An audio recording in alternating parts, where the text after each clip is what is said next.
სულ ცოტა ხნის წინ დავიწყეთ თქვენ გახსოვთ ამ აუზის შენებლობა და მართლაც გედაღამე იმუშავეს ჩაგვშენებლებმა. და საქმე იმაშია, რომ აქ პრინციპში კარკასი კი იყო, მაგრამ აუზი არ ყოფილა არასოდეს, იმიტომ რომ თავის დროზე ამაზე დიდი ფული მოიხსნა, ჯერ კიდევ კომუნისტური საოკუპაციო რეჟიმის დროს და პრაქტიკულად არაფერი არ გაკეთებულა.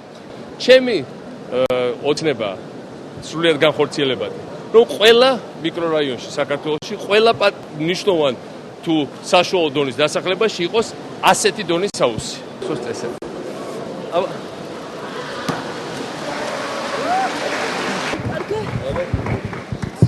აქეთ აღარ. ვანჩკა.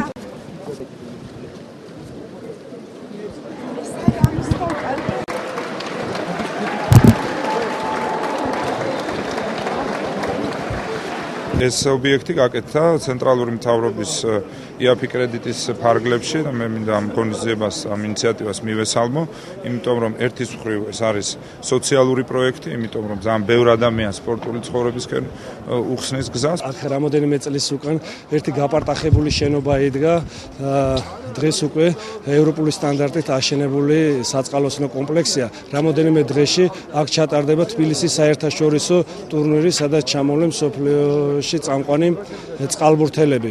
ეს ბასეინი აშენდა არა მარტო იმისთვის, რომ 100-ზე მეტი ადამიანი დასაქმდეს, ამავდროულად განვითარდეს წყლის სპორტები. მოგეხსენებათ, რამოდენიმე დღეში გაიმართება საერთაშორისო ტურნირი თბილისში, ზუსტად ამ აუზზე და მე იმედი მაქვს, რომ ეს არის უპრეცედენტო შემთხვევა, რადგან რამოდენიმე წელია საქართველოში წლების განმავლობაში არ ჩატარებულა მსგავსი ტურნირი. და მე დარწმუნებული ვარ, რომ ამ აუზის გახსნა იქნება დასაბამი იმ წარმატებისა, შემდგომი წარმატებისა, რომელიც ჩვენ გვეუბნებათ.